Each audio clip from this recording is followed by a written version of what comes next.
Yay! We're live. Sorry we're late, everybody. It's my fault. Hey. Sorry. It's fine. It's fine.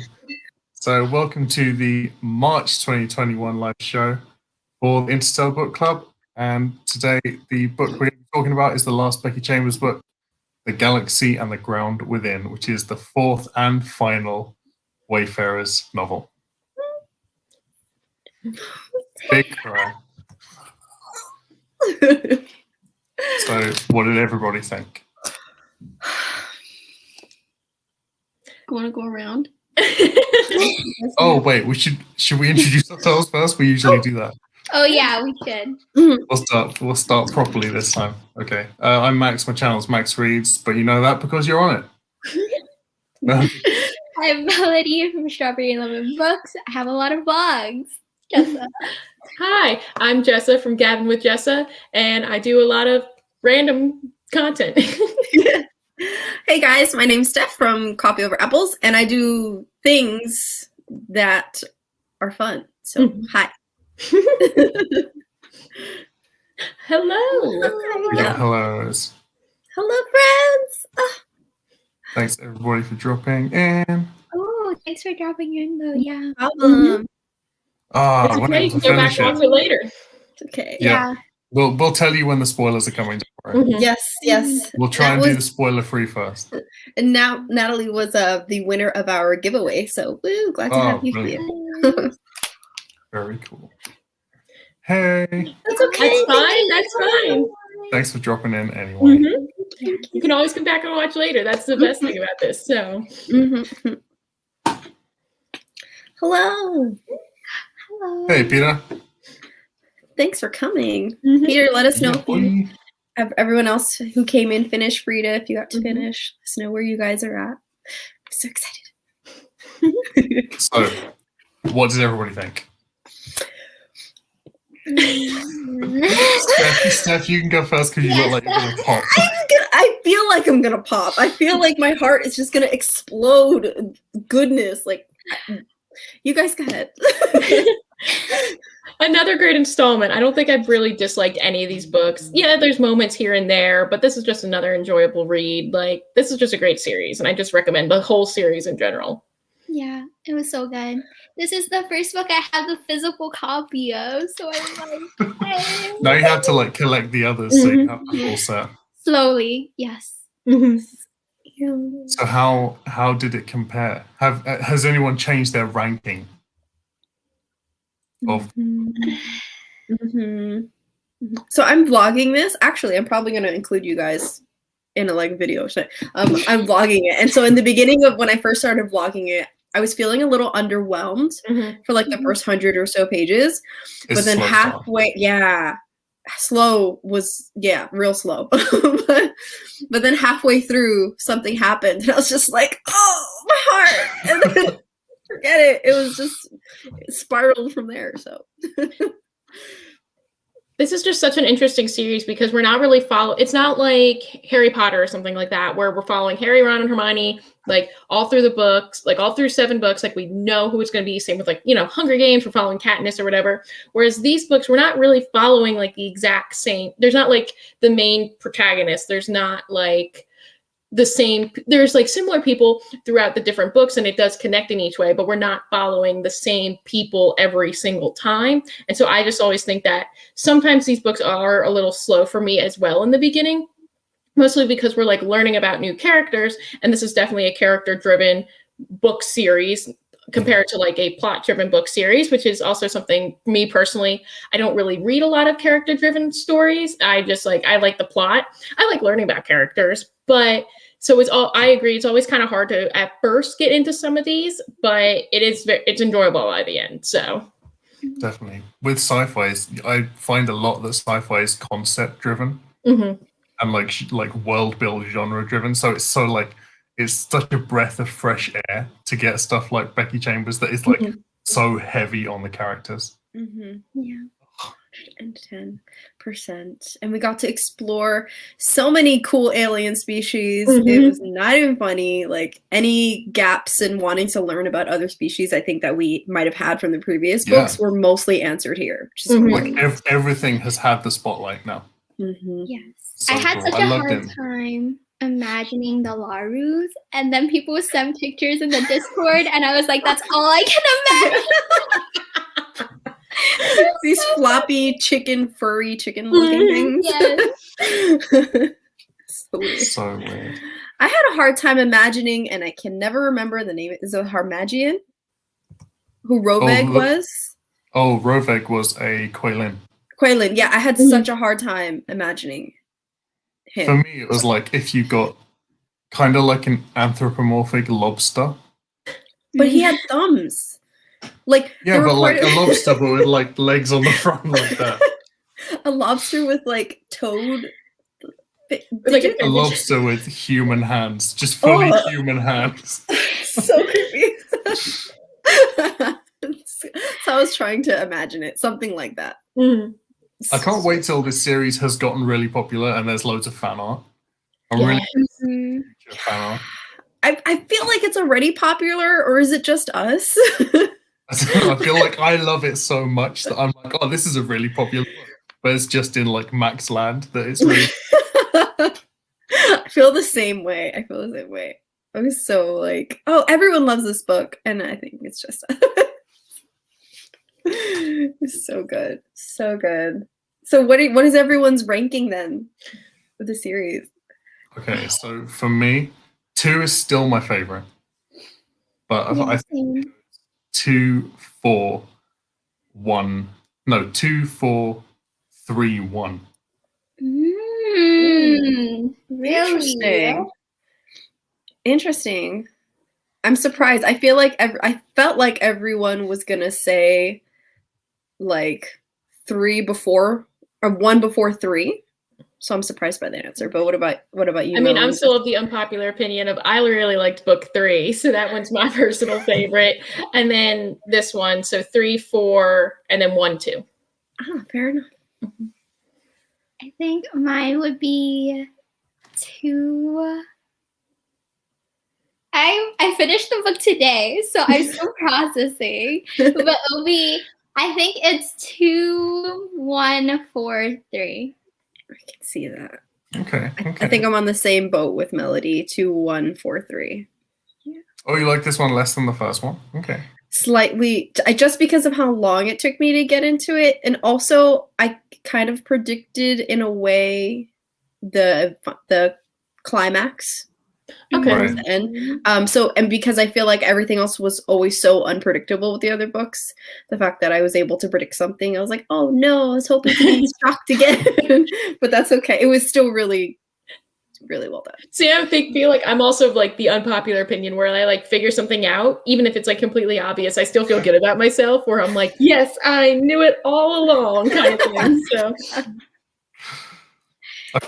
the big emotional bit in this book hit me way harder than the other big emotional bits in the other ones, except for 2, because 2 was like, I was a mess after number 2, but this one hit me really hard.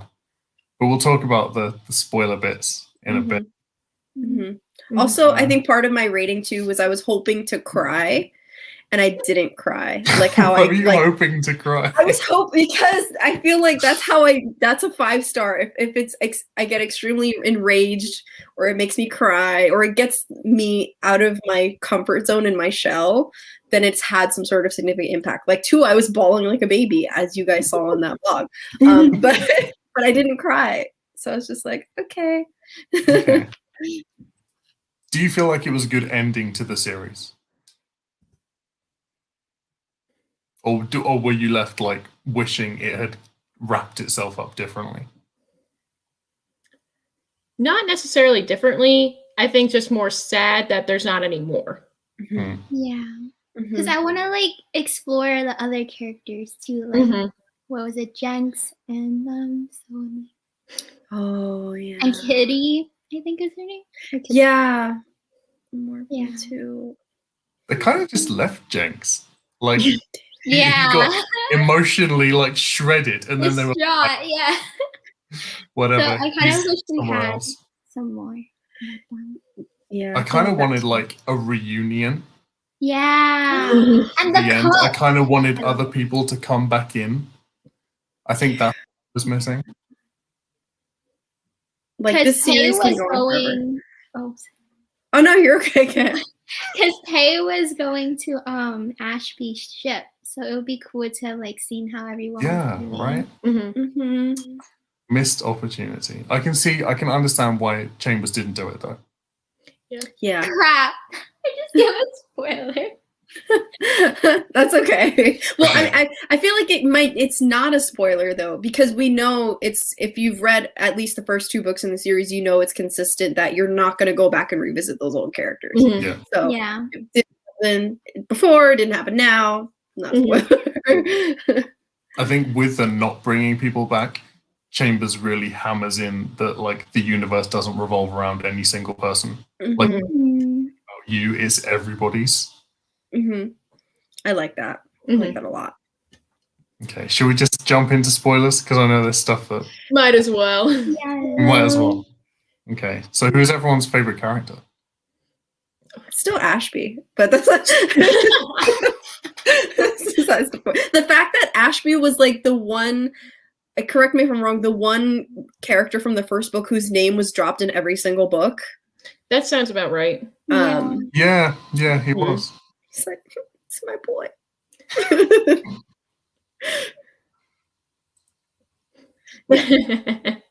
Same. Yeah.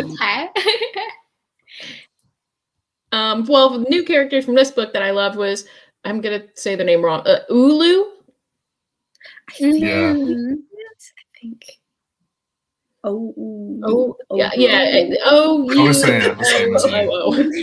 I was just saying Ulu. Yeah, it's really cute. I really like Roveg. I feel like he was. I want to be Roveg's best friend. He's like such sweet. a cool uncle figure. So cool. I just want to share a dorm with Roveg. So nice. Why? Oh, Tupo. We love Tupo. But wait, same.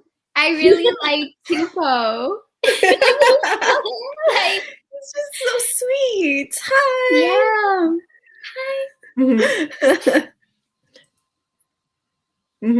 I'm just realizing, like, I really like the third book because of Tessa, like the mother character, and this is like another mother character. So I guess this is kind of the person I am, even though I'm not a mom. So it's really nice having protagonist mom characters in books. There's not enough of that. They're quite rare.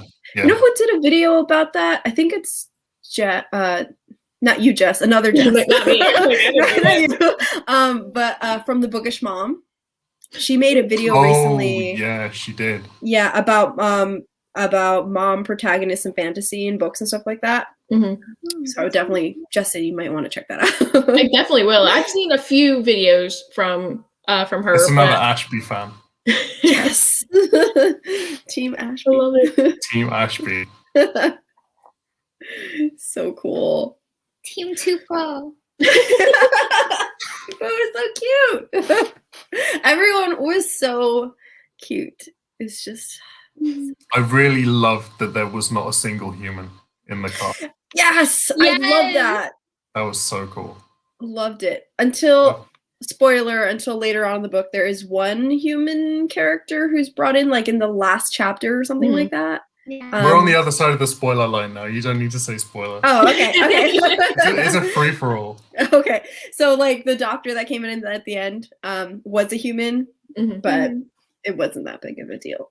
By that point, that basically in my mind is like there's no humans in the book. Yeah. Like if you show up then it doesn't matter. Yeah. So it was really, really, really good. So good. So much heavy commentary in this one also, which is the trend throughout all of them. But this one hit me on some level. Hit me deep. This was like a really, where the other books are like moral and ethic questions, this one is like social stuff. Yeah, very political. Highly social stuff. And religious too. And religious, yeah. I really liked it.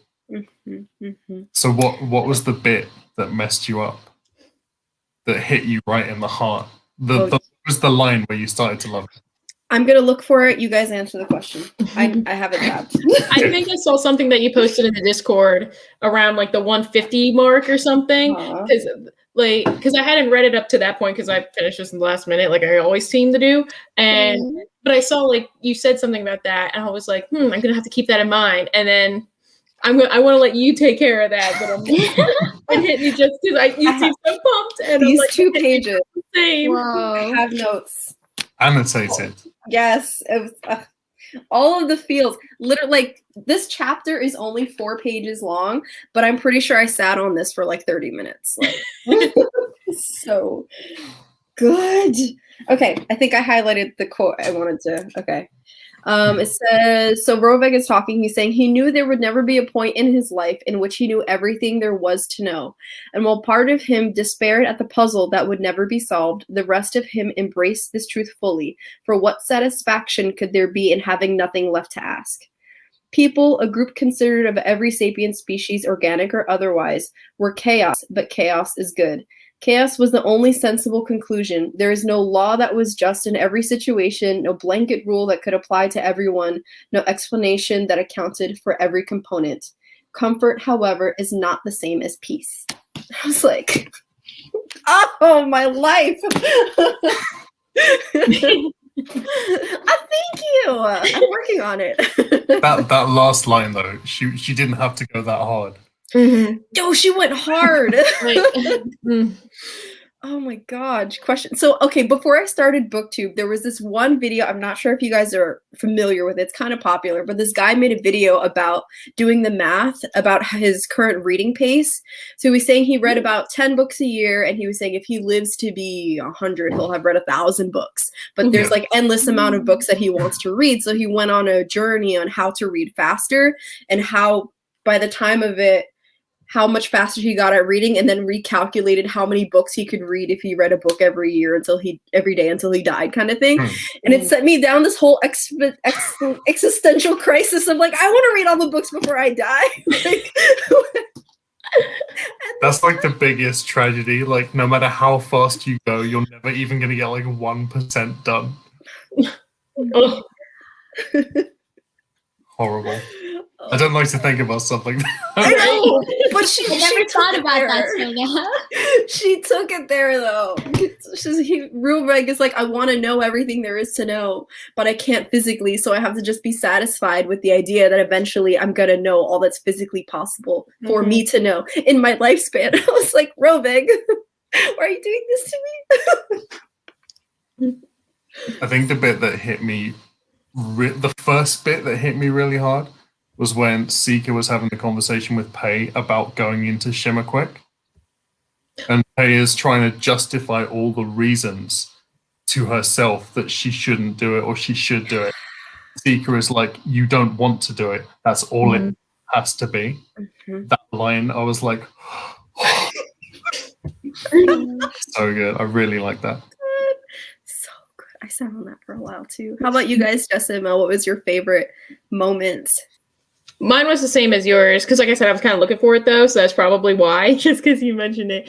But it's just like, I just always want to learn more things too, and it just stinks that I'll never be able to. And it's crazy to think just even like where life has been. Like, I just moved into a new place literally today, and thank you, or yesterday, this first day here. But like, so we got, a new big screen TV because I didn't have one. Like, I have a smaller one I'll keep in my room.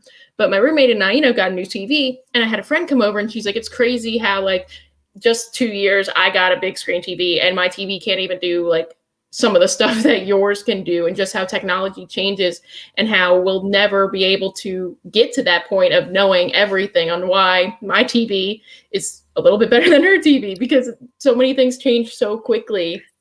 So fast. So fast. I didn't get to read what Frida wrote really quickly. Hold on. Yeah. Yes. That was what hit me in the book. I have it tabbed. I was like, oh my gosh, why? That applies to like so many things in life. Like, it does. Did anyone else think that with the Akarax being tolerant to a different atmosphere, did you think that it was going to end up that they were terraforming the planet that they were on? Because they were all living under like domes. I was like, oh, this is going to be the one that's the new home world. No, I I didn't really think that. smelled that coming. And then I was like, yeah, totally wrong. Darn. Yeah, I was like, oh, no. But that kind of like of the whole that relates in a way, I think, to the conversation that Speaker was having with Pei, the whole argument that they had about the Aeolians taking over, going into in their whole history of leaving their home planet and like colonizing onto another world, but like having no other option, which we can go into a whole other discussion for. But for the time being, essentially the same thing is kind of happening on Gora, but in a more legal sense because it's accepted by the Galactic Commons. Like this is a world that is not most likely not going to have life on it, so let's terraform it. But essentially the same thing was happening. It's just a matter of what is considered legal colonization versus illegal colonization. It's like, ooh, some subtext here.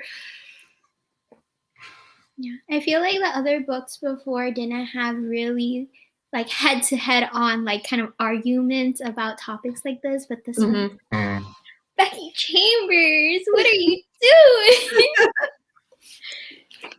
I just think it's really interesting how, like, now that we're older compared to, you know, reading books at like a younger age that might hint at like social or political commentary, whereas this is definitely made, you know, for older audiences. And I think that it's really great that we see this kind of stuff in a form or a genre, science fiction, that I mean, if I pick up, you know, like a crime drama or a political thriller, I know exactly it's going to be in there. And so, you know, you expect it, and it's kind of dull in a way because I'm like, yeah, I know we're going to talk about some kind of race or religion or sexist issue or something like that, because that's the genre we're in. That's why I picked it up. And so I think looking at this, being able to bring today's things into a world with aliens is like super fascinating, because we can touch on so many topics and we can touch on so many issues and have it relate to people who may not want to pick up a nonfiction about something or a crime drama about something. And so I hope to see more things like this, especially made for like maybe younger audiences, not trying to, you know, push any kind of agenda or anything, because, you know, always for the kids, you're going to try to push things on the kids or whatever, but more of just so opening their eyes, being like, hey, do you think, open up the issue, do you think like, hey, you should be colonizing this land, or should it belong to the people who belong there? And just more open-ended kind of questions rather than going deeper like something like this. So hopefully in the future, we'll see more fun genres for children that could also touch on current day issues. Yeah, definitely. It doesn't feel in any of the books like Chambers has an agenda, though. Right. Not all. Like, and I feel like sci-fi has always tried to be like the progressive genre. It's always like trying to show you how the world should be. But with Chambers, it's like, it's not like, here is the right way to think. Chambers is like, here is the problem. And like, it makes you realize what the best outcome for that would be through the storytelling around the problem, rather than shoving the answer in your face. She's talking with us instead of talking at us, which is really nice. Yeah, because I know that like I'm okay with like having current day issues and, you know, different things, but when they're trying to be like sexism is bad, and I'm like, well, yes, I know that, but like why don't you just like kind of open it up and being like, hey, do you think this is right? Why or why not? And I think, and she does do a really good job, because she's not trying to be like, this is bad or this is the only way we should do things. And so that's always very good, because like, yeah, when I'm being talked at, I just check right out, because I'm like, yes, no, or I'm like, yeah, I get it, I know, but like, why don't you leave it open-ended so that way anyone can enjoy it, whether they have that opinion or not. So she's so smart. I bet she's so freaking clever. Like, we're just dying to have tea with her and just just talk to her. Someone at Becky Chambers. Oh my gosh, I loved it. It was so good. So I did have a little cry. You did? Oh, which part? I did. The bit where Sika put the VR on and she felt wind for the first time. That was emotional. Mm-hmm. That hit me really hard. But like that was the only bit. Mm. It was, Two, I feel like there were 3 or 4 bits in number 2. But correct me if I'm wrong, but I feel like that moment when she tried it is kind of comparable in a way to like if you have someone who's been deaf for most of their life and they try on one of those, which I'm not sure what you call them, but like those hearing aids that and you see that moment where they get to hear something for the first time and how they're. That makes me cry every time. Those videos with like, children under 5, and I'm like, oh no, I can't with this just because they make me cry. It's that equivalent. Like yeah, it was. That was really good. The fact though that no one even thought to check if they could use it, like every single other race had that privilege, and no one asked them. Right? Yeah. Horrible. Yeah. I was really struggling the whole time to imagine the Acarax too, because I was like, which way does the hook go? Does it go like this? Does it go like this? Are they like how are they swinging? I felt like it went like that over the hand. So it was like a sloth thing. Kind of like but they had beaks though, right? What? They had beaks. They Acarax. did. They were like Yeah. a bird sloth. Yeah, we just need fan art. If anybody watches this and they have like a graphics tablet and they're good at it, like, yes. Yes. do some I fan wonder art, if people. Becky Chambers has like doodles of what she would imagine. I'd be hope really so. interested to see. Yeah. I would love that. You know who did that recently? I'm not sure if you guys know, but the Duncan Swan, who I reviewed for the book Monster, on his page, he hired an artist to do a bunch of concept art of the monsters from his story, and he released that at the same time as the book release. So when you were reading it, you had a visual. That would be That's really a good idea. cool. That, for most sci-fi, I think that would be really awesome for a lot of authors to do. Yeah. The fact that the picture of the ship on the 3rd one was so helpful in imagining what the ship looked like. Super. Oh yeah. That's true. So wait, so the ship on the American cover for this one, what ship is that? Oh, I have no idea. Is it? I haven't looked at the American cover. Let me see. Yeah, I don't think I've gotten a good look at the American one. Let's see. I can screen share it if we want to ask the audience. Yeah. I think I have it. Hold on, I have it saved. Wait. Oh, there's like 3 ships, right? Yeah. Are there 3 ships? Yeah, there's 3 ships. There's a couple. Okay. I think I have in my head whose is whose. Hold on, I'm trying to pull it up. Yeah, if there's 3, I would think it's the people that came into found it. whose thing to live there. Share screen. Share.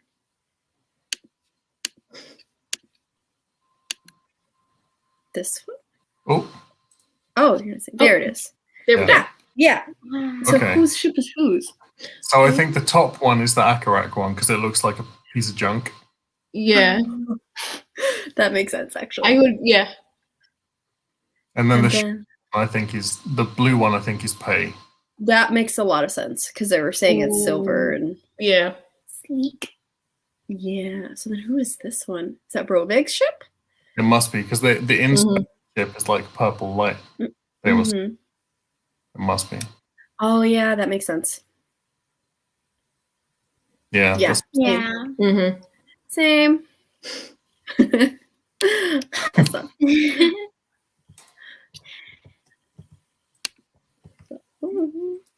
Another bit that hit me in the heart was when Rovik gave food to Speaker, like sent him the little road, and I was like, why?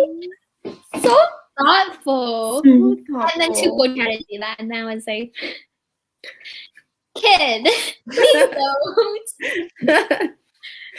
Oh my gosh. Okay, major moment.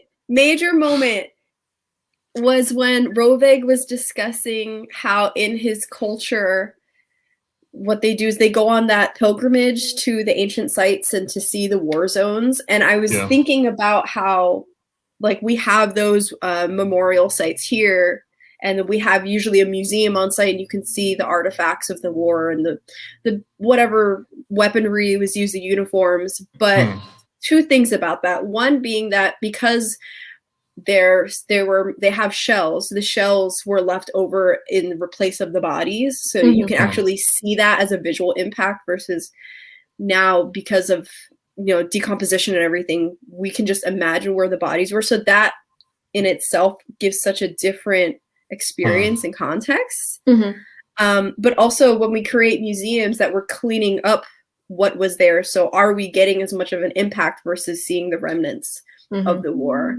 But I loved that moment so much, because I feel like if we had more of that, it would be like atrocity prevention. I think with museums, there's always bias. There's going to be a huge amount of bias in displaying any kind of history. It's always going to be up to the person that arranges the display and writes the notes on it. I was having a conversation with. Oh, I'm sorry. Go ahead, Ma. Oh, I was just gonna say, even in history books and stuff. Yeah, that's exactly what I was gonna say, because I was having a conversation with a friend of mine recently. I can't remember who, but we were talking about the American Civil War and how it's discussed in textbooks. And so where me, Jess, and Mel live, we live in the North, so it's called the Civil War. But if in a lot of textbooks from Southern America, it's called the Northern Aggression. I didn't know that. Yeah, I didn't know that either. I think I might have been talking to a history teacher friend of mine. So it's like the textbooks, the vocabulary of the textbooks give a totally different impression of how the war was started and ended, depending on where in the country you live. And it's like, we're in 2021. That's still a thing, right? So interesting. Yeah, because I went to school in Kentucky, which is like the South, but it was neutral during the Civil War. And I believe, like, when my friends and I would talk about, hey, what did you learn in school? Because, that's always so fascinating to learn that we're in the same country, but like the rules and the laws for like what you can learn is like so different. And I believe they called it I don't think they called it Northern Aggression. So I think even in like Kentucky, where they were just like neutral, like at the very top of the South, I think it's still called the Civil War there. So that's really surprising. That's really interesting. I know this much about American history. That's okay. That's like okay. Nothing. That's okay. But I'm not sure if there's something similar like that in the UK, but like just an aspect of history that's treated differently in different parts of the country as to like who started it and where that's the focus rather than there's some stuff like that. But there's a lot of stuff like across the various smaller countries of Europe. There's a lot of disagreement over stuff like World War II and like oh yeah, there were moments in here that were reminiscent of. I thought she was talking about World War II. Actually, did anyone else pick up on that? No, I don't remember which bit. I gotta find it. Hold on, you guys can go. Oh, this is interesting. Yeah. Civil War. Interesting. So I think it might have been a friend of mine who was a teacher in Georgia. Or it might have been. I don't think it was Alabama. So it varies from state to state. And probably even like maybe cities where it's a little more considered progressive, it's still like the Civil War. But maybe in those smaller areas of Southern America, like the southeastern United States, like where there's just not a whole lot of people. So maybe there's just, very more strong opinions about certain things. So maybe in those smaller areas potentially. So could be. Yeah.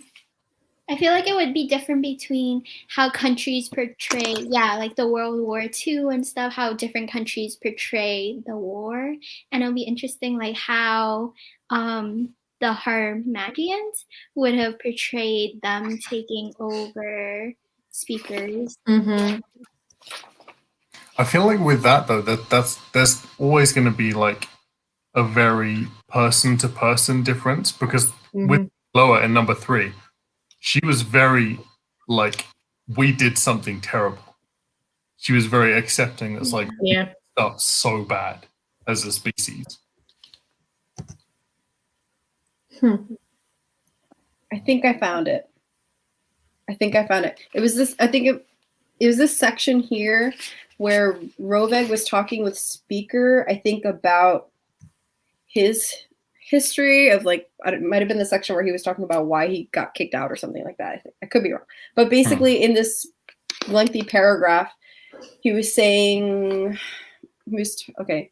When we first made contact with other sapiens, there was an inevitable explosion of cultural evolution, as there always is, technology, philosophy, art, blah, blah. Sadly, common during periods of rapid change, things that have been simmering for my species a long time came to boil. He talked about how there was war and how his people were looking for someone to blame.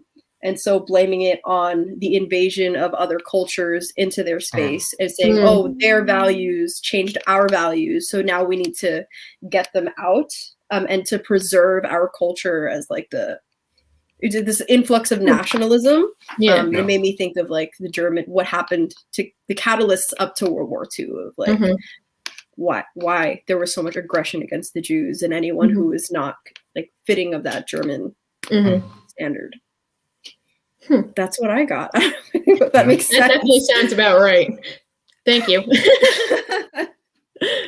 Usually I can hide it, but that one I could not do that.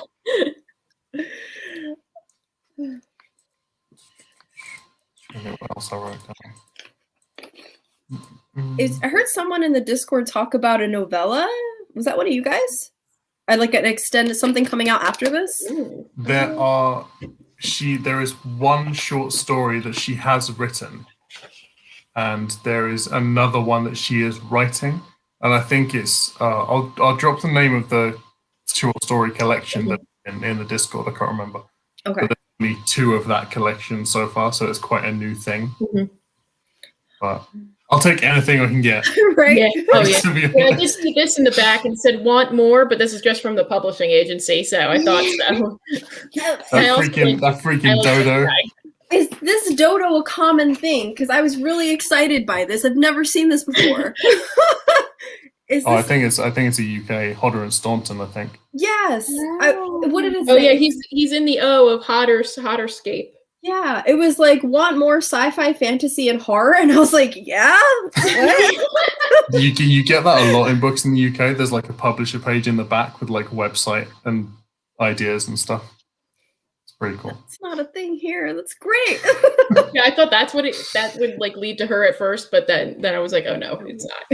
In really old sci-fi books from like the 70s in the UK, there's a page in the back where you can rip out the page and it's got a list of books and a checking thing at the bottom. So you can tick off the books you want, put it in an envelope and post it.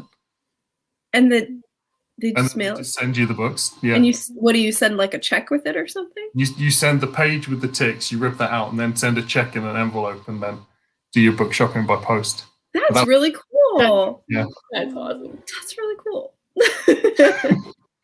Cool. I don't know anybody that still pays by check in 2021.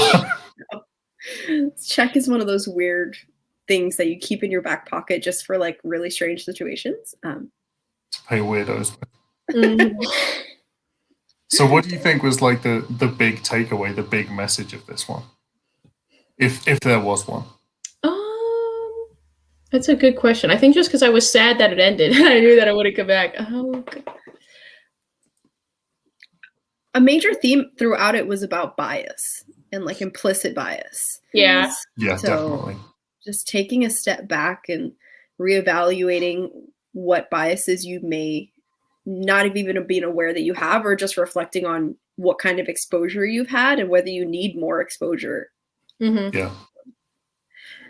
Yeah, I was going to say like prejudice. Yeah. So just how there's different people out there and you may not think that you're one way or another, but a way that you were raised, not necessarily being your fault per se. Like I grew up in a very white neighborhood. I mean, that wasn't my choice. That was just, how things work out. So I haven't experienced until I went to college, being around a lot of people of color. And I'm just like, oh, hey, you're just like me. Like we're the same.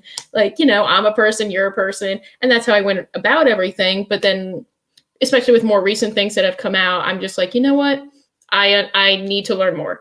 That's not just like, hey, I treat you like a person. which like I do with everyone, but there's still things lying underneath that you don't even really realize. So the elephant in the room. Definitely. One of the things, touching on what Frida just posted, I feel like with Ualu's kid, I can't remember the name of the kid. Tupo! Right, Tupo.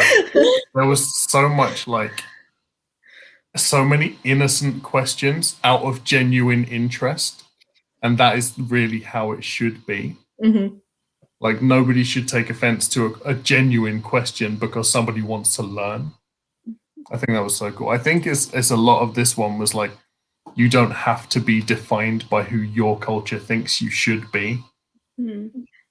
Especially with Like, pay. you have to, especially with pay. Yeah, and Rovek as well.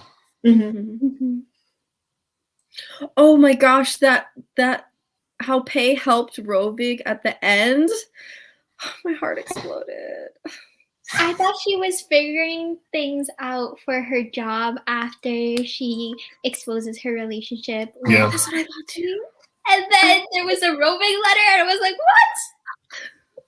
The fact that even when she was in a crisis, that she could just be so selfless. Really cool.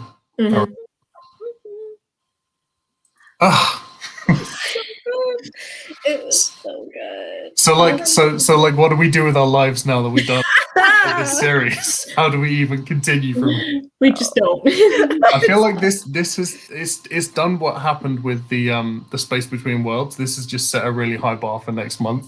It has. But I'm really looking forward to our next, because I feel like, like we've been saying, this has been a subgenre of like happy sci-fi, and it's been a while since something has been really deep, like really dark, and I feel like I'm ready. I'm ready for some action. I'm ready for some dark political drama. I want some scary sci-fi. Scary, some horror sci-fi would be great. So I'm looking forward to the next month, and the next month, and whatever comes after this. Because this is our 5th Becky Chambers book within 4 months, right? Yeah. So definitely, not saying that's a bad thing at all, but so I'm definitely ready to switch it up. Disappointed that we're ending, but excited for what's next. Yes, I Or agree. we can say a Becky Chambers fan club. That's Change essentially the name what of this the book club. It's not Interstellar Book Club anymore. Speaking of that, I really love that they choose their own gender, and that's societal accepted thing with the Laru. Nasty never really got about nasty things. And the fact that Roveg was so accommodating to Tupo's questions as well. So thoughtful. I love Roveg so much. He's Me too. Love that crab. Lobster, toad thing. With hands. Don't forget the hands. God. It was great. It was so great. And just the way that Rovig handled encouraging Tupo. I mean everything. But more specifically that scene where with Tupo's little museum. Oh, yeah. That is how you motivate an artist. Yes. You motivate them to continue along the path they're on. Yes. It costs nothing for somebody to do that. Right. So well done. Oh. And his family, and talking about what caused him to get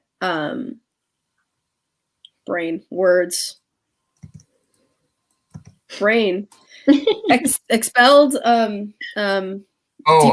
I know what you mean. Yeah, I know what you mean. Yeah, the whole situation with him and his family, it's just There's such a big theme of don't judge people by their outside appearances as well. The Kuei Lin are the ones that you really expect to be cold.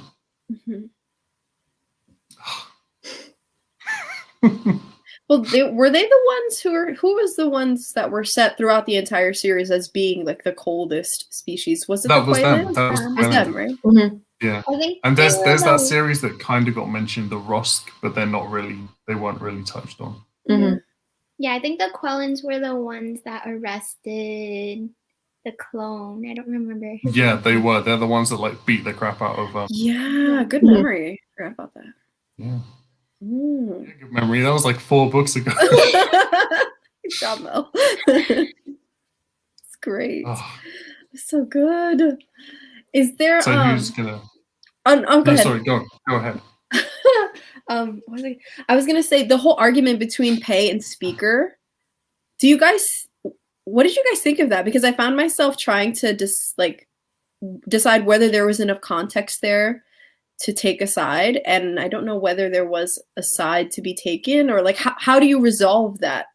I mean, I didn't read it like that as a side to be taken either. Just kind of like, I was just viewing it more as like 2 people giving their opinions, and just like how sometimes you don't need a winner and a loser. Just sometimes you just need to hear both sides and then just kind of leave it at that. Mm-hmm. I feel like that was sort of the point of it. Like there's not ever going to be somebody that's coming out on top in that kind of argument. You just have to accommodate each other's views and be civil. Mm-hmm. Like you don't have to agree with somebody else, but that doesn't mean you can't be friends with somebody. Mm-hmm.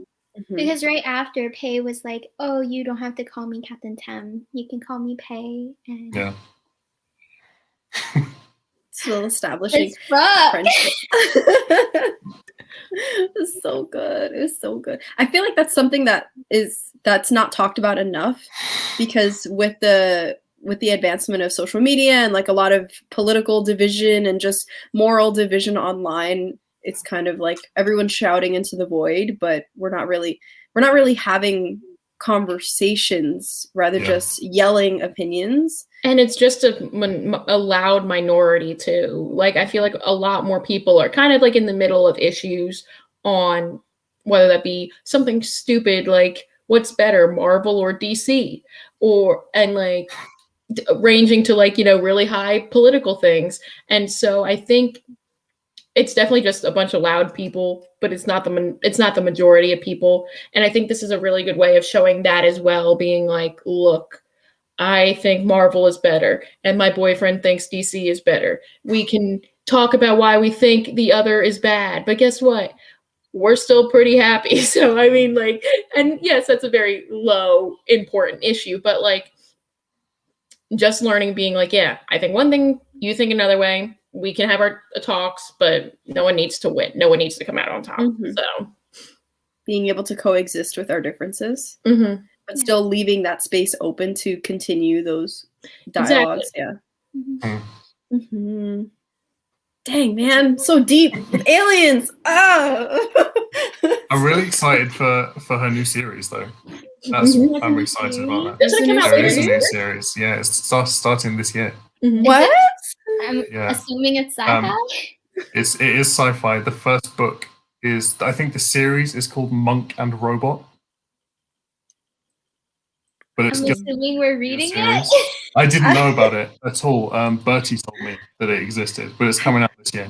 Mm-hmm. Yeah, I think I was looking up on Goodreads or something, just like Becky Chambers. I just like clicked on her name and like, just the books that are by this author. And I saw another one that said 2021 release date. I was like, wait, what? So. Oh my God. Yeah, I'm definitely going to pre-order that when that's out. I have no idea. That's been like my thought anytime I have so many sci-fi books I want to get to, but I think about it before picking them up, like, oh, but I want to read this with the club. I'll wait. So even if it's not a monthly pick, there's always going to be people in the Discord that are going to want to buddy read stuff. It's true. Which is really cool. It's slowly growing. Yes. Yes. I love it. Love the geeking out. Oh, I don't know if we announce our picks for the next 3 months. I know we've put things on Twitter about it and in the Discord about it. I mean, we haven't announced it in the video. If you guys want to talk about it. So the next one is April's pick is The Dark That Dwells by Matt Digman and Ryan Roddy. I think yes. Oh, excited for that one. that was on hand. The next one is Leviathan James Corey. Oh, I have that. Yeah. We got the authors on the stream. Yeah. Oh yes! Hi guys! I'm so excited. Thank you so much for sending us our advanced copies. I'm really excited to read this book. Yes, I'm so excited. It sounds like dark goodness. It's going to be such a change, such a fresh change from Becky Chambers. We need this so bad. We do. So we got then Leviathan Wakes is May's pick. I've had that on my Libby for like 3 months now. And then the next one is Gideon the Ninth, I think. Yes. Which I am really excited for. Yay, The way that book was sold to me was lesbian necromancers in space. Same. I've heard that too. I've heard that too. Yes. What else do you need? It takes a lot of brain power to read, though. Like, It will, yeah. Wait, what? It takes a lot of brain power to read. Oh, for Gideon the Ninth? Really I can see that, yeah. Oh, Yeah. you guys Okay. read it already? I haven't, no. Oh. I read the first like 70 to 100 pages, I think, and then I stopped. And I don't remember enough to not just pick it back up, so I had to reread it. Mm-hmm. Yeah, I've just heard that it's like a lot, but not like necessarily in a bad way, just like in a lot way. Like, just be prepared. yes. It might be hard to cram out in like 2 days, is what I'm saying. I may actually have to start this one at the beginning of the month. Yeah, I'm thinking about starting our book club picks earlier in the month because I keep ending up in the situation where I'm cramming them in the day before, and I'm like, how did this happen? I always plan. I'm like, I'll read it like the Sunday, start that Sunday before, and read it through, and I'll be good. And then that never happens. So never happens. It needs to stop. And We'll get organized one day. yeah. One day. Yes. And I feel like by the time I start reading it, everyone in the Discord has like already went through the motions and talked about it. And I'm like, oh, I want to yell about it. And everyone's like, yeah, we finished that last week. It's like, meh. Yeah, but everyone has a different take. We appreciate the different eyes coming in. Yes. Also, I just wanted to say I am really excited about next month's pick. And again, thank you to the authors for sending it to us for reading. But I noticed on Goodreads that a couple other sci-fi booktubers have rated it really high. So I'm coming in with like, ooh, I'm ready. Okay. Expectations. Expectations are a little high. Pages is it stuff? It is 465. Okay. That's pretty big. It's pretty big. I cannot finish that in 3 days. I need to start early. No, start early. I hear such good things about the Expanse series, Peter. I cannot wait to get into that. It's going to be so good. So excited. Are they all out now, or are we still waiting for one? I think we're still waiting. Hold on. Because I think there's like total 9, but maybe there's 8 out at the moment. I think we're still waiting for one. I'm not sure. Let's see. Not yet. The 8th novel was published March 26, 2019. There's supposed to be 9 books. But I think, hold on. I'm so excited for all 3. Yes. I really want to watch the Expanse TV show, but I'm like not allowing myself until I've read at least like 2 or 3. Right. Same. It's been staring at me every time I turn on my Xbox. Like, you want to watch me. Yeah. Like, I do. You're right.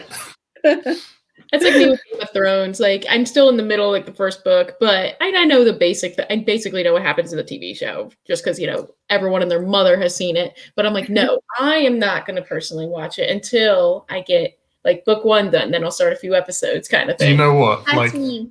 I would say just don't watch it. Really? Like the I know first 4 that everyone's seasons. disappointed by season 8, and I know the reasons why for it. Yeah. But like, I don't know. I'm just like, no, I'm not going to do this. This is for me, even though I know everything. I'm not going to do this. Also, I think, correct me if I'm wrong, I think Matt and Ryan on their YouTube channel, they put out a video about how to kill off characters. I saw that. And I was like, okay, I love a good high stakes like the more high stakes, the better. Everyone dies. Great ending. Because I They think put they're out some both really interesting videos. physicians. Mhm. They are, yeah. Yeah, so they were doing a video on like what would happen if you got stabbed and stuff like that. There was a poison one as well. I saw the poison Right. one. Great was content, cool. you guys. Great Mhm. content. That's what we all need. Yes, I'm so excited. So, Yeah. So but at the those are same our picks. time, if anyone in the chat has any recommendations about other science fiction that is happy and uplifting, we're not going to say no. Because it feels like it's all down. We're spiraling into hell over the next couple of months. So eventually we're going to want to come back up and be like, oh, breath of air. Okay, now let's go back down. Right. Read the second book in the Gideon of the Night series. But we want everybody's input, so join the Discord. Also, subscribe to everybody's channel here, because they're in the description below, but just make sure you subscribe to everybody's. Yes. This is all very cool with very cool content. Woo. The next live show is on Jessa's channel. Yes. Yes. Do we have a date for that one? Yes. Yeah. Did we? I don't know. I can't remember. I don't remember. We might not have chosen a date yet, but we know it's going to be somewhere in the last week, usually, of the month. So, and usually on a About 4 weekend weeks as from well. now. it's almost always on a Sunday. It's Mhm. always at the same time, and it's at the end of the month. So, Yep. if you want to know the date, go subscribe to Jessa's channel. Check out the Discord. Check Good out stuff. the Twitter. Yes, and we'll And be Twitter. reading this next month. Check out the Yeah, Twitter. between now and then, we'll probably do a reading sprint as well. Yes. Yeah, that was so much Stay fun. tuned. Mhm. Stay tuned for that. So much. For sure. Yes. Don't make me actually read the book before.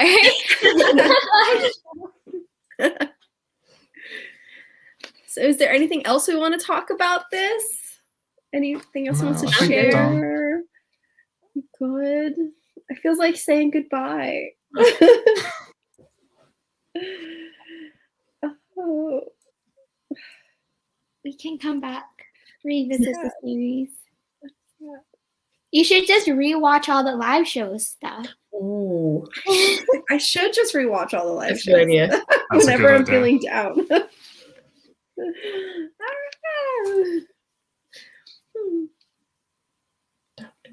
Ooh. Subscribe to that. Yeah. Mhm. I'll have to watch more of those. I've only seen like one, so I'll have to watch more. Good stuff. I gotta catch up on BookTube. Me too. Oh, me too. Yeah. So, I subscribe to way too many channels and I can't keep up with it. I can't keep Yeah, up. then I go through my subscription. I'm like, okay, look, I'll just pick someone who uploaded recently, and then it's like a million people who uploaded today, and I'm like, okay, well, how do I pick one now? Like, Steph's pulling out her stack. oh no. Did I? Why, yes, I did. I'm missing one.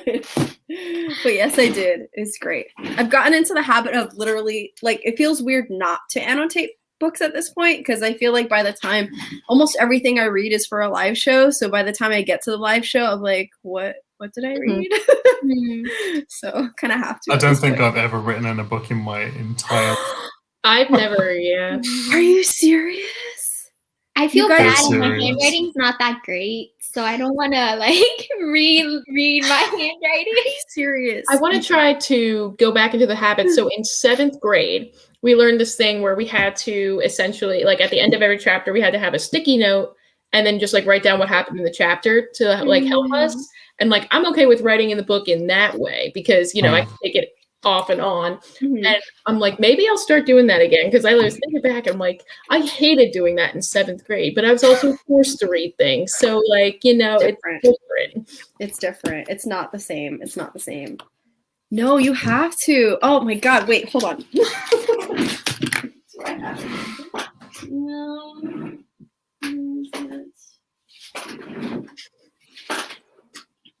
What is she taking out? You have to annotate, okay? I love getting annotated books from other people because I feel like when I'm reading it that I'm kind of in their head and hearing their thoughts as I'm reading. It's kind of like having a discussion with someone from the past. And so by then adding my annotations and That's forwarding true. it, then I'm having conversation with someone in the future.